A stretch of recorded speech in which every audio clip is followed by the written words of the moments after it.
गुरुर्ब्रह्मा गुरुर्विष्णु गुरुदेवो महेश्वरः गुरु साक्षात् परब्रह्म तस्मै श्रीगुरवे नमः। अगजानन पद्मार्कं गजानन महर्निशम् अनेकदं त्वं भक्तानां एकदन्तमुपास्महे।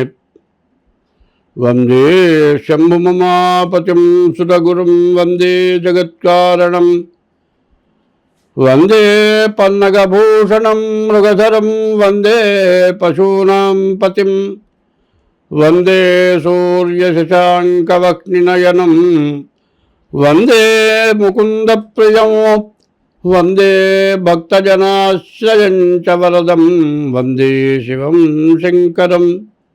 या कुन्देन्दुतुषारहारधवला या शुभ्रवस्त्रान्विता या वीणा वरदण्डमण्डितकरा या श्वेतपद्मासना या ब्रह्माच्युतशङ्करप्रभृतिभिर्देवैः सदा पूजिता सा मां पातु सरस्वती भगवती भारती निःशेषजाड्यापः। పితృదేవతలకి చనిపోయిన వాళ్ళకి బతుకుండంగా కర్మ, మరి బతుకుండంగా అన్నం, చచ్చిపోయిన తర్వాత కర్మ, ప్రతి సంవత్సరం తద్దినం ఇట్లాంటివి చేయటం చాలా అవసరం. ఇది తప్పనిసరిగా చేయాలి. ఒకటి ఇది కాకుండా పిల్లలకు ఒకటే చెప్పారు, కాశ్యాంతు మరణాన్ముక్తి అథవా పుత్ర సన్నిధం ఉంది. కొడుకు ఎన్ని దుర్మార్గపు ఇబ్బందులు పెట్టినా, బాధలు పెట్టినా, తండ్రి అయిన వాడు కాశీలో మరణిస్తే మోక్షం అన్నారు. లేకపోతే కొడుకు దగ్గర ఉండగా మరణిస్తే మోక్షం అన్నాడు.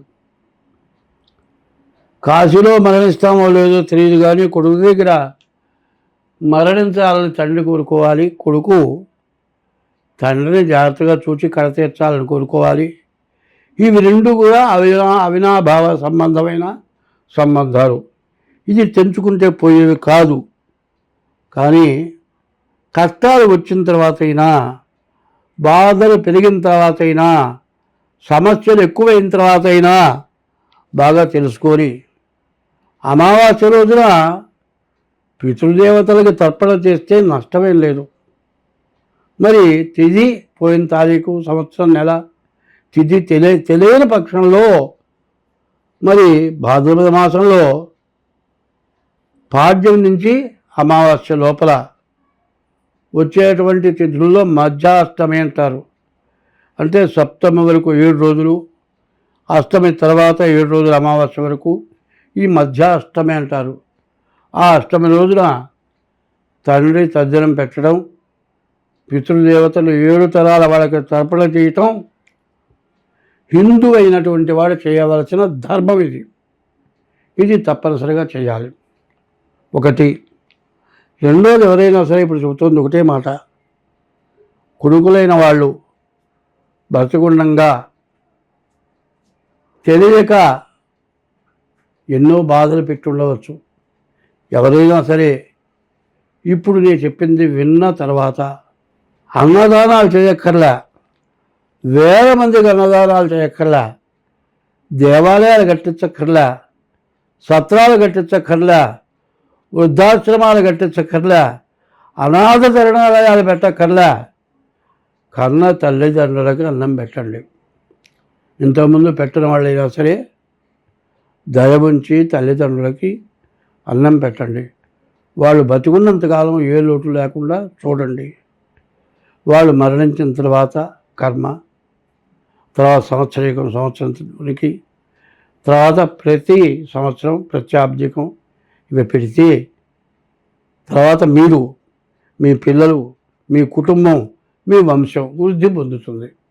అట్లా జరగాలి అంటే ఎన్ని దేవతా పూజలు చేసినా పితృదోషం, మరి కాలసర్ప దోషం, కుజ దోషం, ఈ దోషాల వల్ల ఆర్థికంగా ఇబ్బందులు, సంతానం కలక్కపోవటం, వివాహం కాకపోవటం, వివాహం అయిన తర్వాత భార్యాభర్తలకి అనుకూలత లేకపోవటం, ఎన్ని మందులు వాడినా సంతానం కలక్కపోవటం, టెస్ట్ ట్యూబ్ బేబీ కోసమని ఒక ఆమె ప్రయత్నం చేస్తే టెస్ట్ ట్యూబ్ బేబీ పుట్టకపోగా షుగర్ 400 షుగర్ వచ్చింది.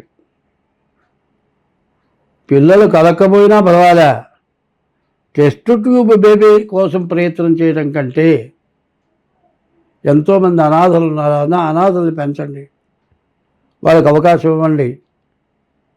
మరి ఒకరిని పెంచితే మాత్రం ఖచ్చితంగా సంతానం కలగడం జరుగుతుంది. ఊహ తెలియని పిల్లల్ని పెంచితే సంతానం కలుగుతారు. ఇంకా రకరకాల దోషాలు పోతాయి. సంతానం కలగటానికి ఎన్నో నేను చేసి పెట్టాను, సంతానం కలిగారు. కాబట్టి పితృదోషం లేకుండా చూసుకోండి. పితృదేవతల కళ్ళలో కనబడ్డారంటే వాళ్ళ పెరుతో ఎవరికైనా గుడ్డలైనా పెట్టి భోజనం పెట్టి వాళ్ళ గుడ్డలు పెట్టండి. ఇట్లాంటి పని చేస్తే మీరు అన్ని విధాలా సుఖంగా సంతోషంగా ఉంటారు. స్వస్తి.